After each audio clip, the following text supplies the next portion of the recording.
What's up, reader? I'm stoked that you're here to join me for yet another review inside Natty's Nook. If you're new here, be sure to go check out my first review plus my channel intro just to get a little bit of insight into what we're all about here. If you're not new here, but you have missed a couple of reviews in the past few weeks, go and catch up on them, because I'm sure one of those might just become your new favorite novel.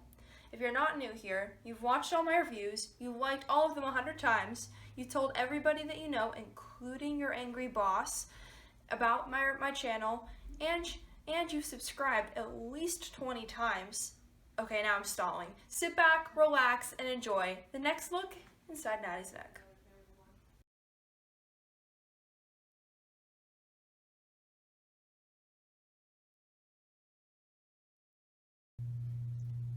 Hello everyone, and welcome to the next edition of Natty's Nook once again.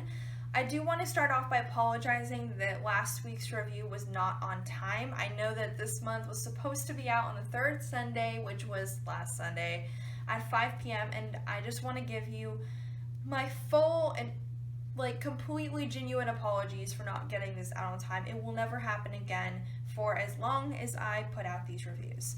So now that that is past us, and I hope that you will forgive me when watching this review, I do want to point out one thing before I start this review. So obviously I didn't start Natty's Nook because I wanted people to have good books to read. Well, it's not like I want you to read a terrible book, but it's not like every single week I'm giving you that 5-star, if you know what I'm saying.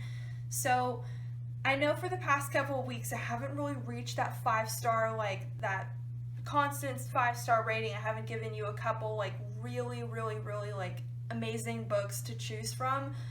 And I hate to say it, but today's book is not going to be your 5-star either. I promise you in August I will have a better rated book for you available, but this month's book, I really want to emphasize to you that don't judge a book by its cover and don't judge a book by its author. So without further ado, today's review is going to be based off of The Betrothed by Kira Cass. I know probably a couple of you, while you're watching this video, your jaws are dropping, because if you know me and you've talked to me recently, that I said that I was so hyped to read The Betrothed. And I'm not going to take that back, because I was hyped to read The Betrothed. I had high expectations for this book. As you know, Kira Cass wrote the Selection series, which I reviewed in review 30, and if you haven't watched that review, I strongly encourage you to go back and look at it. It is a fantastic series, and I really think that it's worth your time to read.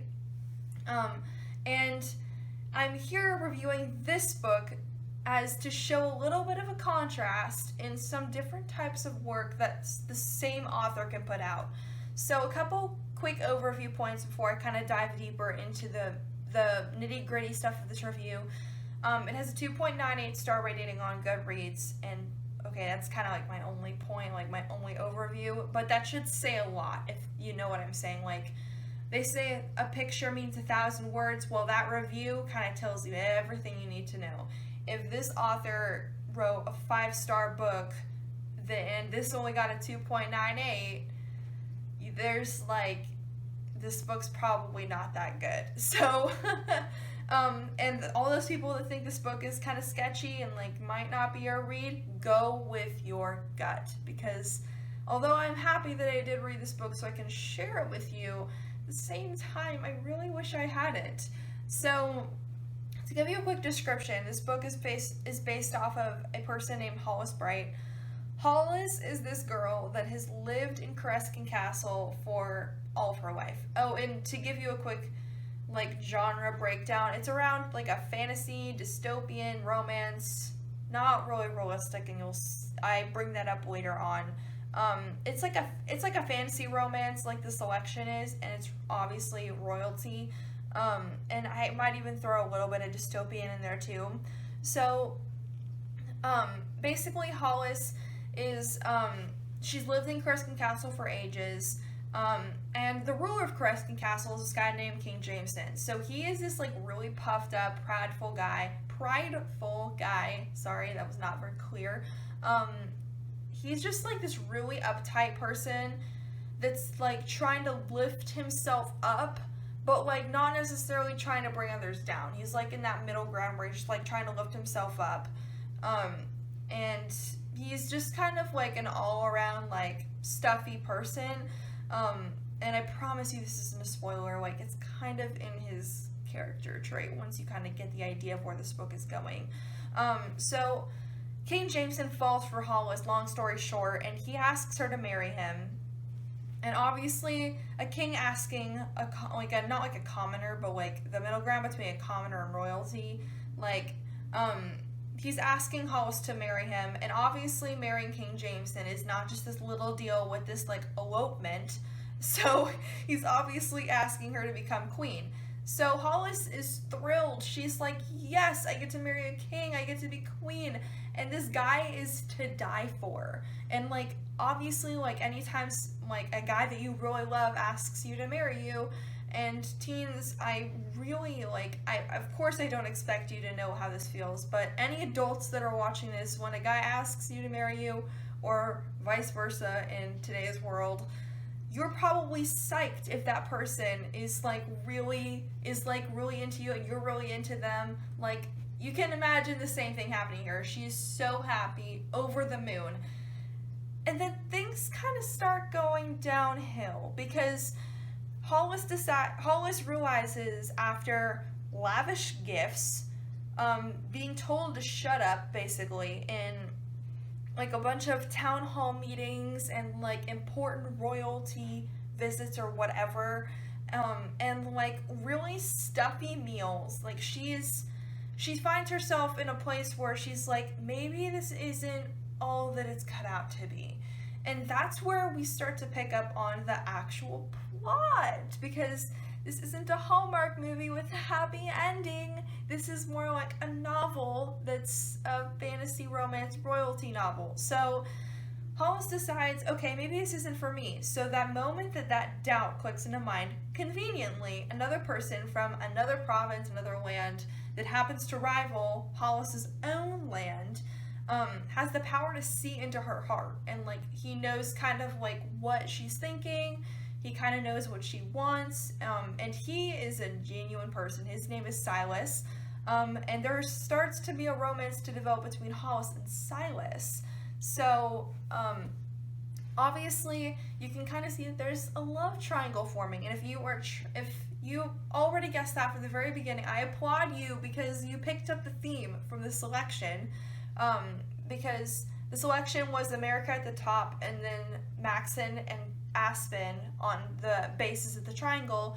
Well, all you have to do for the Betrothed is put a new set of characters, because it's the same concept. It's Hollis at the top, and then Jameson and Silas. Silas is this like commoner peasant that's like moving to Hollis's country because he wants a better life with his family, and then King Jameson's a king. So it's basically the North Pole on the South Pole.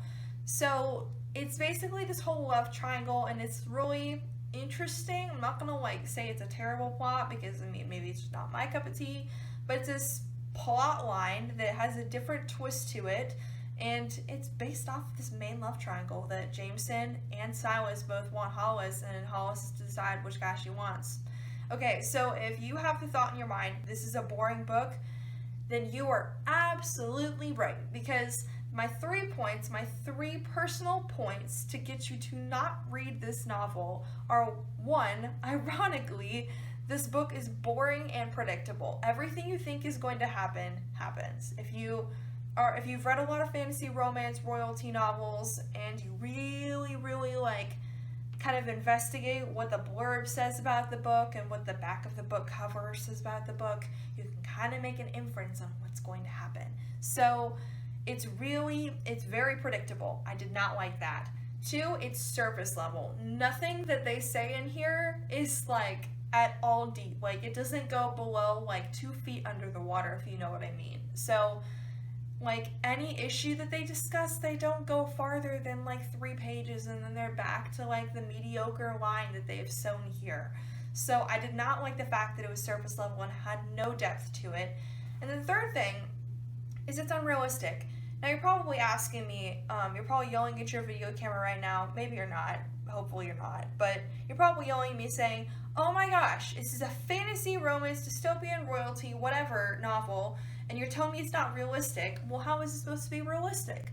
Well, here's what I mean by that. I know that comment can be kind of taken a lot of different ways. I mean by that this is not an accurate representation of what a real relationship looks like. They're trying to tell you that a relationship is this way, but it's really not. So I'm sure that like when you're trying to make friends with someone, you want to get to know them first. So in this book, like I said, it kind of plays into like the shallowness.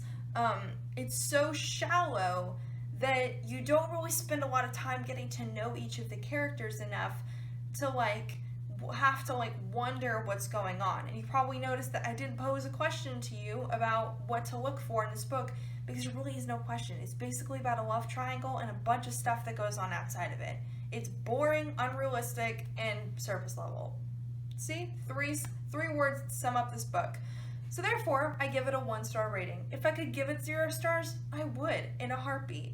This is so disappointing. I picked up this book from the library, pumped to read it, and then I opened the novel, and 30 pages in, I wanted to bang my head against the wall, throw this book in the garbage, and dispose of it forever. I didn't want to see this book again.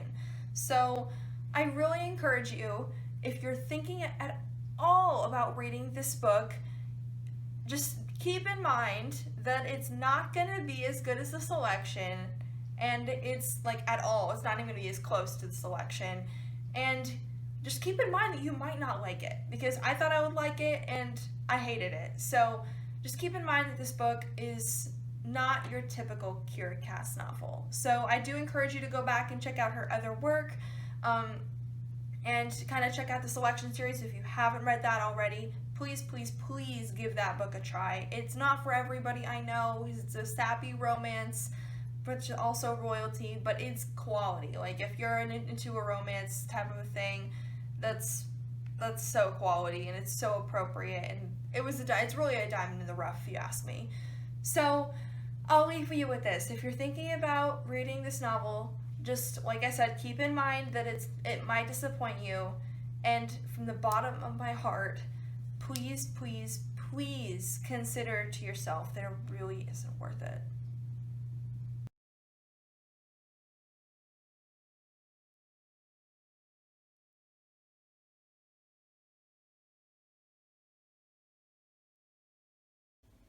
If you like this video, please click the like button below as well as the subscribe button to show that you want me to keep posting these videos.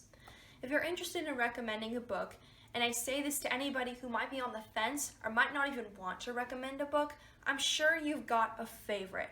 If it's not one that I've already reviewed, I might not even know about it. So at least send me an email and follow the instructions on the very, very end of the video, just for a little bit of information and a couple tips into recommending some of your favorite reads.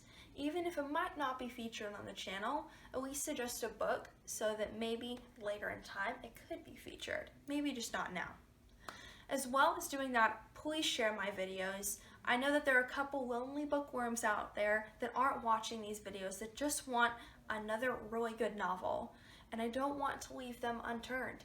So if you know anybody like that, or you know anybody that just doesn't really like to read, maybe it could turn their frown upside down. So share the videos with them and make sure they're informed, because one of my favorite reads could become one of their favorite reads. Thanks for watching my videos. I really appreciate your support, and stay tuned for the next look inside the Nook.